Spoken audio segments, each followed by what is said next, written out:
T परीक्षेचा paper फुटलेला आहे। सर्व न्यूज चॅनल्सवर आपण बघितलं असेल की पेपर फुटलेला आहे आणि त्या निमित्ताने पेपर हा पुढे ढकलण्यात येणार आहे अशा पद्धतीच्या बातम्या येत आहे।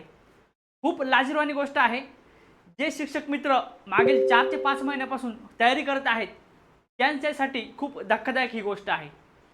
पेपर उद्या आहे आणि आज पेपर फुटतो। जे काही त्यांनी नियोजन केलेलं आहे, ज्या पद्धतीने त्यांनी सॅक्रिफाईस केलं आहे मागच्या काही 4 ते 5 महिन्यांमध्ये, ज्या पद्धतीने रात्र जागून अभ्यास केला आहे, त्या विद्यार्थ्यांसाठी हा खूप ही खूप चुकीची गोष्ट झालेली आहे। पेपर फुटतोच कसा ते समजत नाही। शासनाचं याकडे लक्ष नाही की यंत्रणा या ठिकाणी भ्रष्ट आहे की काय आहे, या संदर्भात खूप साऱ्या गोष्टी बोलल्या जातील, परंतु असं होणं खरंच या पुरोगामी महाराष्ट्रासाठी लाजिरवाणं आहे। आपण बघतो की मुलं ही रात्र अभ्यास करून अगदी पेपरची तयारी करतात, अगदी शेवटच्या दिवसापर्यंत ही मुलं अभ्यास करत असतात, तळमळीनं जिद्दीनं ती परीक्षा पास होण्यासाठी प्रयत्न करत असतात, परंतु कुणीतरी येतं आणि पेपर फोडून टाकतं आणि यंत्रणा त्या ठिकाणी कुचकामी ठरते।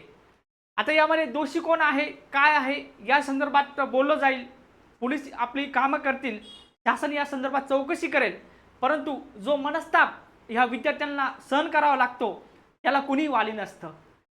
त्या संदर्भामध्ये ही परीक्षा पुढे ढकलली जाईल की रद्द होईल की कधी होईल असं कोणतेही पत्रक त्यांनी या ठिकाणी दिलेलं नाहीये। टी परीक्षा पेपर फुटलेला आहे, पेपर पुढे होणार आहे, या संदर्भातलीच माहिती आपल्यापर्यंत आलेली आहे, परंतु हे खूप चुकीचं आहे। म्हणजेच एखादा पेपर जवळ आलेला असतो, विद्यार्थी एकदम रात्रंदिवस अभ्यास करून तयारी करत असतात आणि पेपर फुटला जातो आणि पेपर रद्द होऊन जातो। पहिले याआधी नीटचा पेपर फुटला होता, त्याच वेळेस पूर्ण देशामध्ये सर्व विद्यार्थ्यांनी आंदोलन पण केली होती, परंतु त्याची पालमुळं जी आहेत ती महाराष्ट्रात निघाली। परंतु आता पुढे आता ही टीईटीची परीक्षा आहे, तो पण पेपर फुटला। म्हणजे काय आहे, ऑनलाईन पेपर असो ऑफलाईन पेपर असो, जी पारदर्शकता आहे ती कुठे उरलेली नाहीये। म्हणून विद्यार्थ्यांमध्ये एक प्रकारची संतापाची या ठिकाणी भावना निर्माण झालेली आहे की विद्यार्थ्यांचा याच्यामध्ये काय दोष आहे। जी यंत्रणा पेपर संरक्षण करू शकत नाही किंवा प्रॉपर पेपर घेऊ शकत नाही, ती यंत्रणा जर अपयशी होत असेल तर विद्यार्थी आणि पालक यांचा जो मनस्ताप आहे, यांना ज्या पद्धतीने वाट बघावी लागते, तो खूप चुकीचा प्रकार या ठिकाणी आपल्या या महाराष्ट्रामध्ये घडत आहे।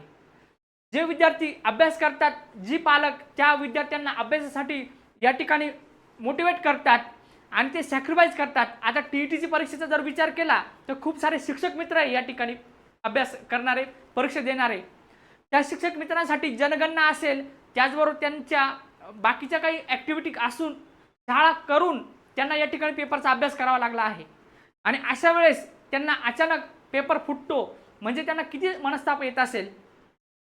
आणि टीईटी परीक्षा, शिक्षक भरती यामध्ये जर याविषयी न बोललेलंच बरं, कारण भरती वर्ष 2-2 वर्ष होत नाही, एक्झाम्स होतात, परंतु ज्या एक्झाम्स व्हायला पाहिजे त्या असा पेपर फुटीमुळे रद्द होतात, परत त्या पुढे ढकलल्या जातात, परत अभ्यास करावा लागतो, परत तयारी करावी लागते।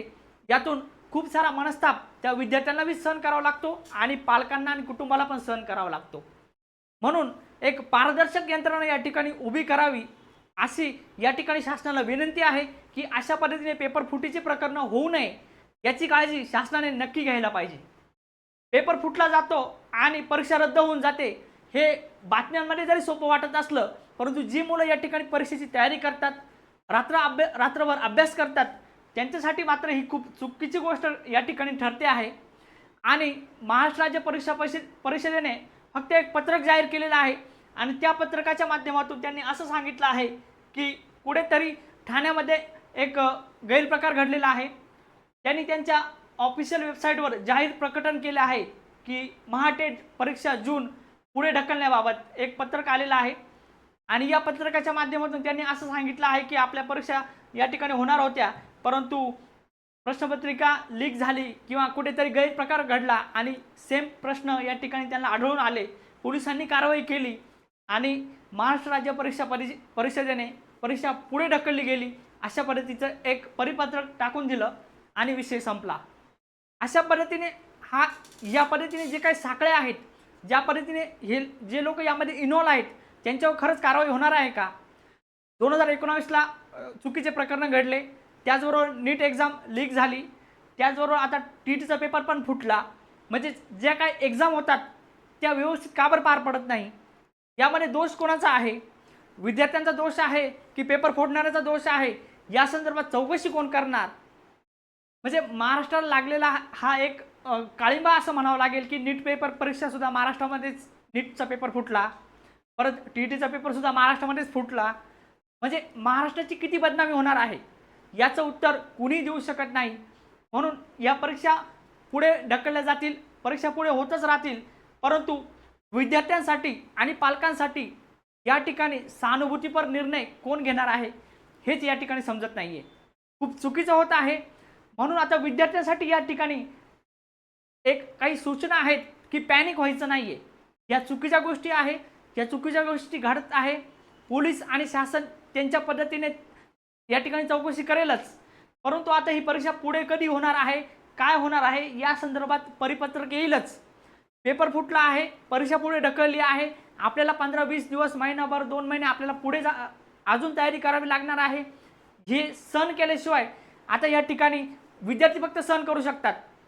जे लोक पेपर फोडतात ते मस्त असतात, ज्या लोकांकडे पैसा आहे ते लोक या ठिकाणी हे असे कारनामे करतात, परंतु जे मुलं जेन्युइन अभ्यास करतात त्यांचा यामध्ये काही दोष नसतो आणि सहन पण त्यांनाच करावं लागतं. म्हणजे नेमकं चुकीचं जे घडवणारे जे लोक आहेत ते मस्त राहतात, त्यांच्याकडे पैसा पाणी असतो आणि चांगल्या पद्धतीने अभ्यास करणारी मुलं मात्र यामध्ये भरडली जातात. दोष कोणाचा ते समजत नाही. परंतु विद्यार्थ्यांसाठी एक सूचना आहे की आपल्या या प्लॅटफॉर्मच्या माध्यमातून कुणीही पॅनिक व्हायचं नाही आहे. सर्व विद्यार्थ्यांनी आपला अभ्यास करत राहायचा आहे, कारण पेपर हा होणारच आहे. तो 15 दिवसांनी होईल, महिन्याने होईल, परंतु विद्यार्थ्यांनी आता काय करायचं आहे, अभ्यास चालू ठेवायचा आहे. कारण ही एक पात्रता परीक्षा आहे, यामध्ये काही चुकीच्या गोष्टी झाल्या म्हणून आपण अभ्यास सोडायचा नाही आहे, कारण आपला अभ्यास कधी वाया जाणार नाही आहे. आपल्याला परीक्षा पुन्हा द्यायची आहे, पुन्हा पास व्हायचं आहे आणि पुन्हा पारदर्शकरित्या आपल्याला सर्टिफिकेटसुद्धा मिळवायचं आहे. म्हणून परीक्षा जेव्हा होईल तेव्हा होईल, परंतु आजचा जी काही घटना झाली ती चुकीची झाली असं समजून सर्व विद्यार्थ्यांनी पुढे अभ्यासाला चालू ठेवायचं आहे, कारण अभ्यासच आपल्याला वाचवणार आहे. शेवटी ज्या लोकांनी हा कारनामा केला त्या लोकांना शिक्षा होईल न होईल, आपल्या भावना दुखावल्या गेल्या, तयारी काहींनी करून ठेवलेली होती, उद्याचं लोकेशन वगैरे सर्व, हॉल तिकीट्स, त्यानंतर सर्व आपल्या काहींची लहान मुलं आहेत त्यांनी त्यांच्या मुलांची या ठिकाणी सोय करून ठेवलेली होती, काहींचे आईवडील आहेत. म्हणजे खूप सारे गोष्टी आहेत याच्यामध्ये, खूप साऱ्या भावना आहेत, परंतु काहीच बोलू शकत नाही. यामध्ये अशी परिस्थिती आहे की शासन त्यांच्या पद्धतीने कारवाई करेल, पोलीस कारवाई करतील. आपण काय करायचं आहे, अभ्यास करायचा आहे, कारण पेपर हा होणारच आहे, परंतु कधी होईल हे आपण पण सांगू शकत नाही. म्हणून आत्ता चुकीची गोष्ट घडली म्हणून पॅनिक व्हायचं नाही आहे, कोणत्याही प्रकारचं टेन्शन घ्यायचं नाही आहे आणि आपण आपला अभ्यास चालू ठेवायचा आहे. हेच तुम्हाला ह्या प्लॅटफॉर्मच्या माध्यमातून तुम्हाला सर्वांना सांगायचं होतं, तुमच्याशी हितगुज करायचं होतं. जे झालं ते चुकीचं झालं, आपण मात्र अभ्यास नक्की करायचा आहे आणि शांत राहून या ठिकाणी पुन्हा एकदा TET परीक्षेची तयारी करायची आहे. सर्वांनी आपली काळजी घ्यायची आहे आणि आपल्या घरच्यांसोबत या संदर्भात कम्युनिकेशन करायचं आहे, संवाद साधायचा आहे आणि अभ्यास पुढे चालू ठेवायचा आहे. धन्यवाद.